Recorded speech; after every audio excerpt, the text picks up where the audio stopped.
I don't care. And I went to I've summer rode with school. you before. I can understand that. Yeah. All right. All right, kicking the metal news off, Wolfgang Van Halen, an upcoming solo album.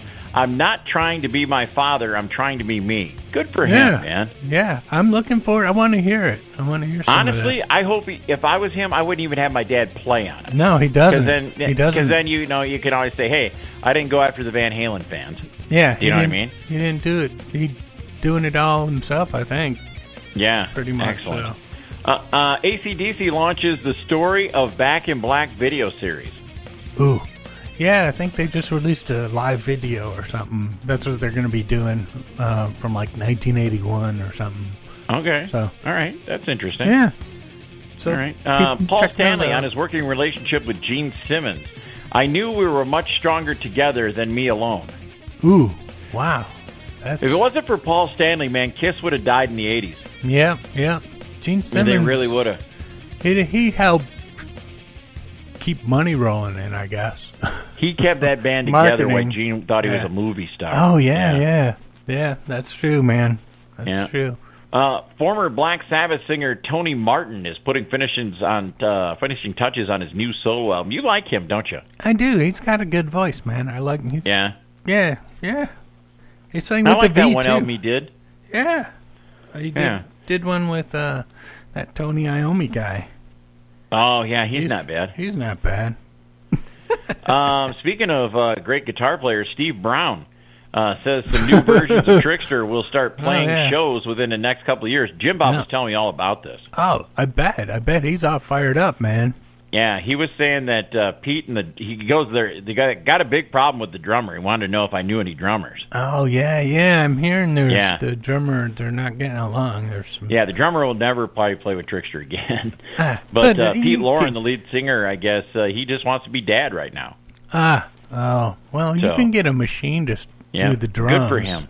Yeah, get a machine to do the drums, and then the singing part, you can just vocals. Just play backing tracks for the vocals. Who cares? Exactly.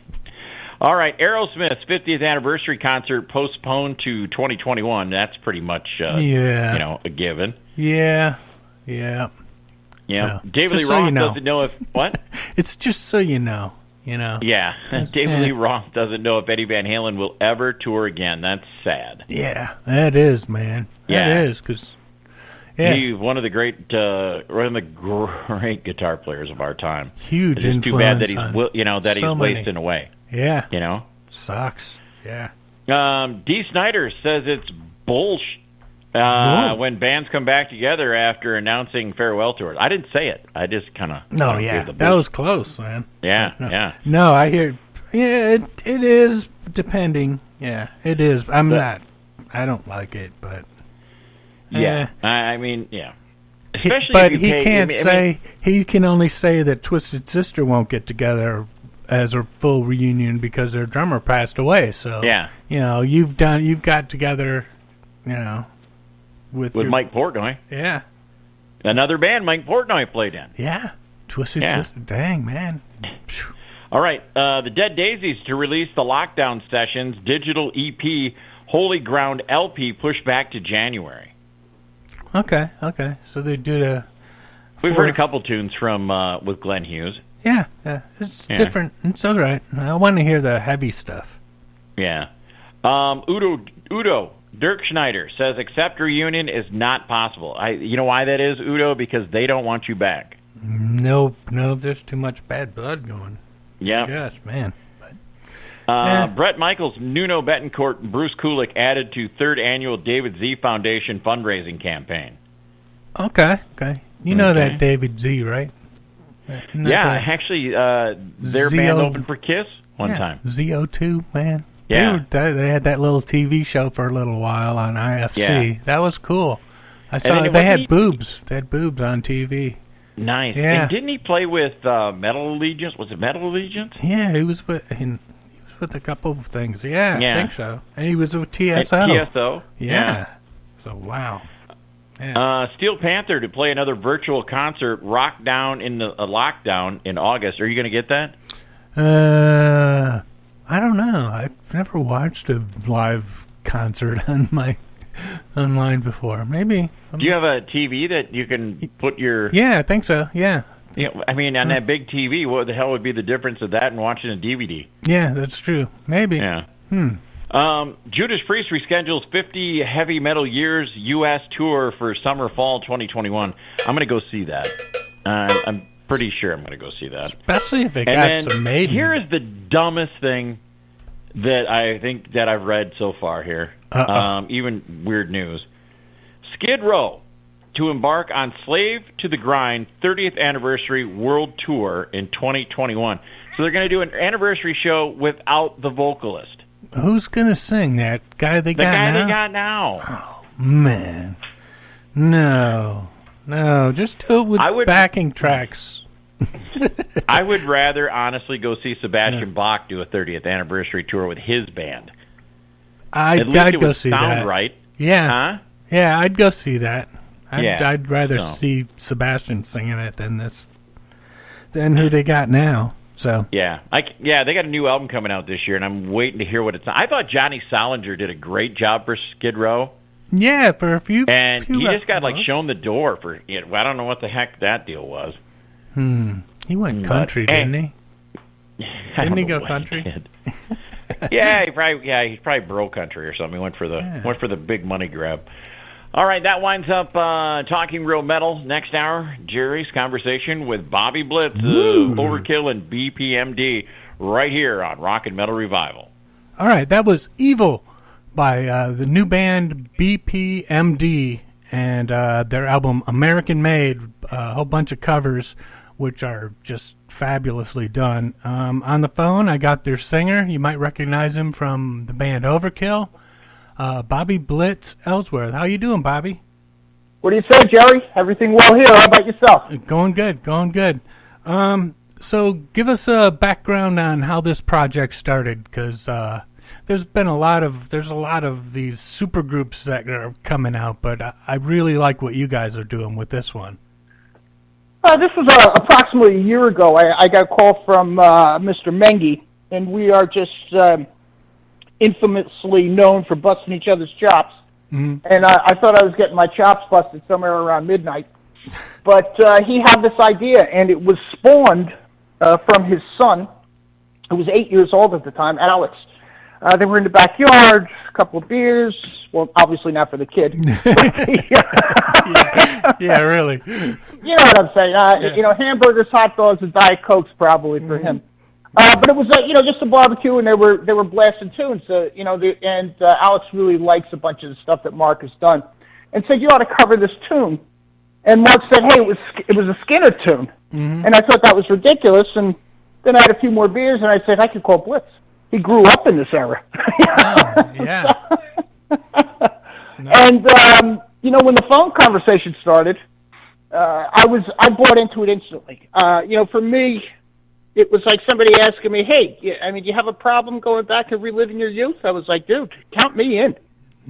So that's by the end of that conversation, we had already suggested to use Mike Portnoy on the drums and Phil Demmel on the guitar, both because of not just their expertise at their instruments, but their fact of being kind of musical encyclopedias. Mm-hmm. These guys are all over the map with their likes. So that was the birth of it. And within 24 hours, we had a band, and we were gearing up to start choosing songs, etc.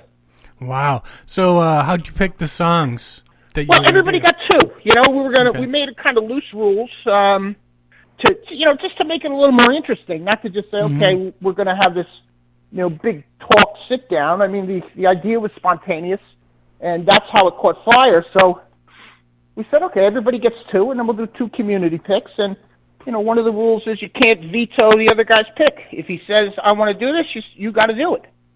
So I thought that was kind of cool because it made it a little more challenging. Yeah, definitely. Were there any songs that you were like, oh, I don't know about that, and then after it was done, you were like, holy cow, that's awesome? Absolutely. I was, and they were both Phil Demmel picks. The DOA, Van Halen's DOA, and Tattoo Vampire by Blue Oyster Cult. Yeah, that one I didn't recognize, but I really liked the way you guys did it. I'll tell you, I mean, I knew the song, but I never thought of myself in a position to ever be presenting Blue Oyster Cult. Yeah. But it came out, when Mike opened that drum beat up and Phil started scratching those guitars over the beginning, it just started getting this kind of punky vibe.